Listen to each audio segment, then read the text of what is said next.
the book, you also talk about your romance, your relationships with women, your mom, her relationship with you, Noelle, a longtime girlfriend, your first kiss at 16, and then, just several other celebrities that you've dated. So there's this one incident in particular. In particular, you, can I say you dated Selita Ebanks? If you want to use that terminology, I don't know how she would define it was fine. casual dating, I guess, because dating, there's different terms to it. So it was that, and then it was a night where you guys hung out, and Serena Williams was there, and your boy. So talk a bit about that. Like that to me sounded like it was a fantasy, almost like a Sports Illustrated fantasy with a Victoria's Secret model thrown in it. No, and look, Selita is great. I just think that there's always two sides to every story. I was obviously going through my own issues feeling a little bit insecure. You're dating a Victoria's Secret model, and who just came off a relationship with O.C. Omonora, and then Nick Cannon before that. That's kind of intimidating at that given time when I didn't know what the hell I was doing with my life and my career. But that night in particular, it was just one of those nights that was almost surreal, and it was really funny too, because Selita has a little bit of a temper, and I think that night I may have struck a chord in the wrong fashion. So we come into the club, we're all hanging out, and I happen to know the host. So I obviously had to hand over my credit card and my ID. And as I'm talking to her, she's somebody that dated one of my really good friends for a while. All I know is I talk to her for a second, I give her a hug, good to see her, and I come back over, and Selita's publicist is in my face, and she's like, "We're out of here, we're leaving." And I walk over and try to get her out of the way, talk to Selita, and next thing you know, I'm getting cursed out by Selita. We had a lot of drinks that night. I guess that kind of stuff happens.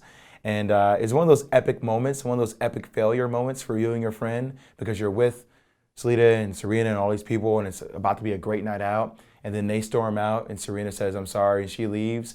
And it's just me and my boy now sitting at the table, and next thing you know, you see 6 or 7 bottles of sparklers come over to the table, and I'm like, well, ain't that something? Now we have to pay for all these damn bottles, and we got nobody to drink them with. Yeah. This is one of those epic moments that happen, but Did you invite fans up, like eventually, like, hey, you guys want some free drinks or whatever? No, we ended up actually trying to take half the bottles home. We didn't want, look, I ain't gonna spend all my money on these bottles if I can't take them home.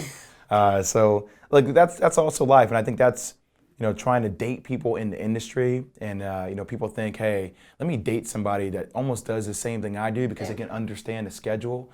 But I try to get more of the point across about the personality clashes, where it takes strong people to be in that industry and to take constant criticism and to live their life under scrutiny 24/7. And sometimes I never had a taste of that before. That was my first experience with that. So I can also recognize, I can see the benefits of not dating somebody within the industry, because you can balance each other a little bit better. What would you say is better than like dating celebrity or like a regular girl? I'm about just dating somebody who's grounded. I find that in a celebrity, that's great. If I find that in a roundaway girl, somebody who's low-key, that's great too.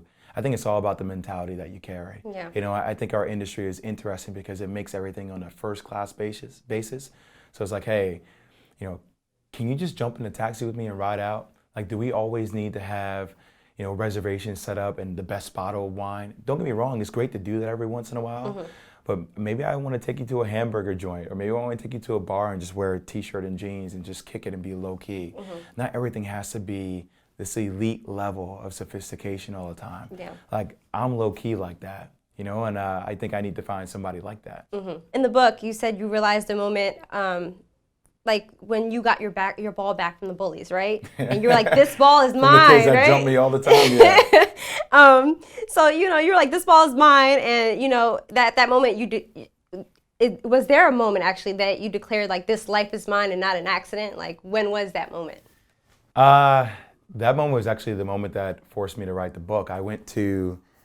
So I have a business that's like a non-traditional marketing firm, and my partner was like, "Hey, I want you to come to Salt Lake City, Utah, and there's this convention that we're gonna go to." I'm like, okay, great, great way to network, whatever.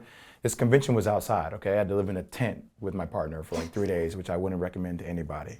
And all these different talks, there were all these great speakers, and it was on this 10-acre campus, so you had to walk a long way to get to all these talks. So we're on our way to this talk, and we're walking through this forest on this path, and there's like 20 people being led by this tour guide. And I'm just walking and yapping, and next thing I know, I look over to the left, and there's a damn seat in the middle of the forest, like a leather seat in the middle of the forest. I'm like, is that a leather seat? It's not there, right? So typical like New Jersey, New York response, like it bothers me, right? So I didn't say anything, walk up another 30, 40 yards. There's a couch and a seat in the middle of the forest. I'm like, exactly, the same look you're giving me, like, what, why? And I'm like, why the hell is there a couch and a seat? Like, what is happening? And then finally we get up another 50 yards and there's a desk and a couch in the middle of the forest again. And I'm like, finally, I'm like, yo, I can't take it. Why? And angry New Yorker, right? Like, why is there a seat, a desk and a seat, a couch and a seat? Why are all these nice pieces of furniture in the middle of the woods? And the tour guide's like, yo, instead of asking this question and being angry about it, why don't you just go take a seat and then one of them later and just chill out? And I was like, okay, I've never thought about that. And I don't know, after the talk was over, I have no idea what the talk was about. I went back and I sat in the seat, and it was the first time that I actually just sat down and I was still. Like, and I realized, I was like, wow, okay, I've been climbing for so damn long to almost recoup what I felt like I had lost.